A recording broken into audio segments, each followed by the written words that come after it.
Hey guys, and welcome back to another season of the Porsche Cup Car here on iRacing with Coach Dave Academy. My name is Matt Emery. We're here for week 1 of 2025, season 1, here at the Le Mans circuit. Not one that we've done for a while. In fact, I can't remember doing it in the past, so it should be fairly interesting. Firstly, let's get on with the hot lap.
So let's get into the hot lap guide then for the Le Mans circuit. As I said in the intro, not a track that's been done very recently in the official series on iRacing. So a lot to learn. Obviously, your lap starts really at the final chicane, especially in qualifying, always making sure you're getting a good run out of this corner. Make sure we don't pick up a slowdown as well. Just get that out of the way for you. Yeah, really easy to pick up a slowdown on this inside curb. So that's about the limit. You don't want to go across the white line with these tyres. And same with this one. Just being really careful on the inside there. Make sure we don't pick up a slowdown before the lap even starts. Yeah, make sure you get a good run and then completely floor it. And then you've got a nice long run to turn 1. Make sure you stick to the left-hand side and you can open up the corner as much as you can with these stripes on the left-hand side. Just open up the first couple of corners. And then you want to start lifting off just in line with this pit exit line here. You've got a blue cone here you can just about see. And then make sure you cut across the inside slightly. It gets quite bumpy across these curbs, so you don't want to use them too much as it will affect your braking. It makes it a lot easier to lock up as well. And then gradually just increasing the brake pressure to about 55% or so. And then we get the car turned in nice and early. So if you just pay attention to the brake graphic here, you can see we slowly increase it down to second gear and then just trail off as we apex and then get back on the throttle. Now with turn 1, you'll notice we've cut quite a lot of the curb. And again, the limit is about, well, it's not the white line for this one, like the final corner. As long as you're not in the gravel, you're pretty much okay. Is a general rule for turn 2. And then same pretty much for this one. A bit more strict, you can't cut as much, so just make sure one part of the tyres are on the track and that's absolutely fine. And then we get a nice exit, straighten the car up. I'm just going to show you what turn 1 and 2 look like in the Delta app. So this is what the turn 1 and 2 section looks like in the Delta app. Actually, we've got our normal speed, throttle, brake, steering trace. So this is what you guys will see if you compare your lap to our reference. So as you can see, I was saying, just really softly onto the brake pedal with a peak pressure of about 58.43%. To be exact, and then we're slowly trailing off just as we get further to the braking zone, and then you can see we get back on the throttle towards turn 3. Slight dab of the brake there, you can see about 5%, just to get the nose in for turn 2, and then on the picking the throttle up for the exit as well when we plunge down the hills. Yeah, so this is what it will look like for you guys. As I say, you can compare your lap to our reference, and you have this Delta. Purple Delta bar up here working for you guys. You can see where you lose time around the lap and things like that. So yeah, let's jump back into the hot lap guide. So back on the iRacing replay then, guys, heading out of turn 3 and then down the hill. Apologies, I don't really know all the names for Le Mans, so I'll try my best. Yeah, completely flat as we go down the hill. You'll feel the car as you plunge down, just understeering slightly. You might hear the tyres screeching a bit. But it's not to worry. And then as we get on the brakes, just as these red cones finish and also the tarmac changes colour slightly, you want to start again on the brakes, again about 55% or so maximum, down to third gear. You also want to make sure you get the car turned in quite nice and early. It's just because there's a nice bit of camber you can use towards the apex here, which means the car's just going to turn in nicer. We've missed the curb slightly. You can use the curb on the inside there as well. And then cut across this one as well. The curb goes really light. You can see how the car wobbles over as we go over the crest here. Just be a bit careful on the throttle. Might need a bit of practice just to make sure you're not ending up in this outside wall, which is very easy to do. Then we head towards Tetre Rouge, fourth gear, cutting the inside slightly, just using these yellow sausage curbs on the inside. Slight dab of the brake pedal as well just before we turn in. Just want to brake just in line with these lines to each side of the track. Yeah, down to fourth gear, turning in nice and early, not taking too much of the inside curb, otherwise you can pick up an off track and a slowdown for that as well. And then same on the exit, not taking too many liberties. I think the limit here, roughly about the drain, so don't go any further than all 4 wheels off the drain. And then we have the first of one very, very long straight. So I'm just going to fast forward a bit here, just save ourselves a bit of time. One thing I would note for the straights is the general rule is that you want to be in the middle, especially in this Porsche Cup car. Now, I'm not too sure what the reason is, but you gain a bit more time if you're in the middle of the straight. So if you see people doing that, that's the reason why. It's just slightly quicker. And you'll see on your laps as well, the delta, you just be getting slight amounts each straight if you're in the middle. So in the middle all the way down, and then at the last minute we're going to flick it over to the left hand side for the braking zone. and then slam the brakes on just in line with this orange Armco on the left-hand side. Just stop braking just before that point. Heavy braking, about 80%, and down to third gear, the first one, and then the second apex down to second gear, using all the curb that you can. And you'll see what I mean about the throttle in a second, because it is pretty tricky out of these chicanes. So light up the rear there and get a big bit of sideways action. So just be a bit careful in your traction zones. Obviously, a lot of traction zones to deal with around Le Mans, especially at the end of these straights, where you've got these chicanes, and the final sector as well is pretty rough for them. So just be a bit careful, especially in your longer stints in the races. Just watch your rear tyres. And then we're back onto the second straight, Mulsanne straight. Again, make sure you flick back to the middle to get the quickest line possible.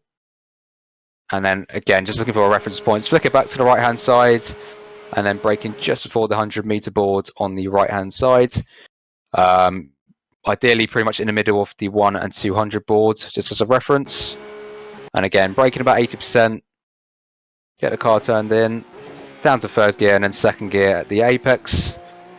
And then on the power, nice and early as well. Just slow that down for you slightly, just going to see what the braking looks like a bit more.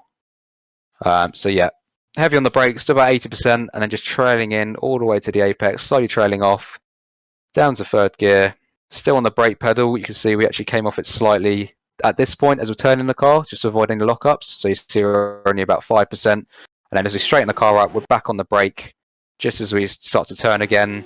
And then as soon as we feel the car's slowed down enough and we've made the apex, we're back on the throttle. Obviously, with these really long straights, you've got to maximize your exits as much as possible. Because if you get a bad exit, it's just going to cost you all the way down the straights. It's going to be very important in a race as well if you want to hold your position or if you're trying to attack someone. So just make sure you're always focusing on your exits of these chicanes. Full throttle and hop across this exit curb as well. And then again, another very long straight to deal with.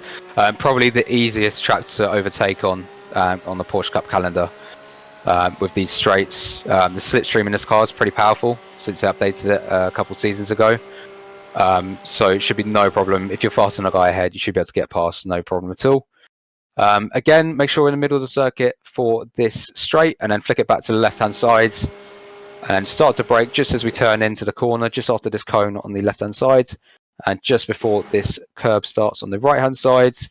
Make sure we're not touching that curb on the inside, just so we have a nice straight line into the corner. Heavy braking. I noticed that we are also changing the brake bias as well, just slightly forwards for this one, just to avoid any rear locking on the entry. It's quite heavily loaded, and you're turning this one for this corner, sorry. So you might want to put the brake bias slightly forward, just so the rears don't lock on you while braking. But yeah, but again, just 75% on the brake, down to second gear, get it turned in nice and early, or nice and late, sorry, for this one. You can use a bit of this apex curve, just make sure you don't touch these green cones at all as you can. Again, pick up a slowdown, and then on the power as early as you can, use all of the exit curb and a bit more. And then again, on the power, and we're looking to stay in the middle of the circuit as much as we can. And then using these curves on the inside when we can to just to shorten the distance, and then flick back to the middle. Yeah, as I say, I'm not too sure why that is, but in iRacing it's slightly quicker, just use the middle of the circuits here. And then we get ready for the next heavy braking zone, flick it back to the left hand side, and then start our braking just in line with this 100-meter boards on the left hand side and this piece of AstroTurf as our braking reference. Just slowly really edging the brake on in this corner, about 5 or 10% just initially, especially while we're turning here, just to avoid any lockups, and then increasing the brake pressure once the car's nice and straight to about 75% and down to second gear. Get the car turned in nice and early. Again, there's a nice bit of camber you can use on the inside here just to get the car turned. And on the power, use a slight bit of the gravel on the exit there, but you can get away with that absolutely fine. And pull it back to the left-hand side for this next right-hander. Use a bit of the curb just to open up the corner on the left-hand side. And then in second gear, nice 90-degree corner, quite satisfying when you get it right. And then on the power, straighten the car up. And then we head towards the Porsche curbs. And then just sticking this one to the left, contrary to the other straights, just a lot quicker to go for the inside here, just as it's not as much a distance to cover. So just sticking it to the left-hand side, and then we get to the Porsche curves. And down to 4th gear, turning in nice and early. Slightly miss the apex there as well. You can get the car onto those curbs. And then this is the sort of bit of the circuit which really doesn't suit this Porsche Cup car. It's a lot of aero dependency for the car, which this Porsche Cup car doesn't really have too much of. It works really well in the GTPs and the LMP2 and the prototypes. But in this Porsche Cup car, it's not ideal. You just feel the car just pushing as you go through these high-speed sections. So you notice we're just lifting off here, just waiting for the front end to grip up. Slightly nick the wall there, but we can get away with that. And then down to 4th gear, turn it in, slight dab of the brake as well, just before we get the car turned in. And then similar to the last one, just waiting for the front to grip up for this one. Slight bit of brake on the way in, just to help the front nose. Make sure you stick to the inside for this one. Just the shortest line possible. Just follow the white line round on the inside, and then flick it over to the left. Quite satisfying as well, these corners, when you get them right. And then on the power, you can use a bit of the curb as well. Again, just similar to the other ones, just make sure we're not going off the track here, as you can pick up a slowdown. I think if you go all 4 wheels off the track, so just watch out for that one. Especially in dirty air, it'd be something that'd be quite easy to do. Then we head towards the final couple of chicanes for this circuit. Shortest line to the final corners, and then slightly left, or slightly right, sorry, before we flick it left, just to open up the corners as much as we can. Hop over this curb. 4th gear for this first section, just aiming for this inside white cone. And in terms of spotting your braking zone, it's really the middle of the pit lane, pretty much, as a reference. And as I say, use the curbs on the inside. Down to 3rd gear for this one. Again, just make sure we're aiming for these white cones. And as I say, just watch out for slowdowns. If you cut this one too much, you're going to pick up a slowdown. And they're pretty strict around Le Mans. You'll get quite a big one as well, especially if it's lap 1. Just watch out for that. And final couple of corners, down to 2nd gear. To the right-hand side as we turn in. Flick it across this first curb. Again, make sure we're not going past the white line. Same for the last one. And that completes a lap of the Le Mans circuit. So that was the hot lap guide then for the Le Mans circuit for season 1 of 2025. Hope that was useful for you guys. As always, check out our website, coachdaveacademy.com. All the latest data packs for the first season of 2025 can be found there. Obviously, check out all other videos with our hot lap guides on there on our YouTube channel.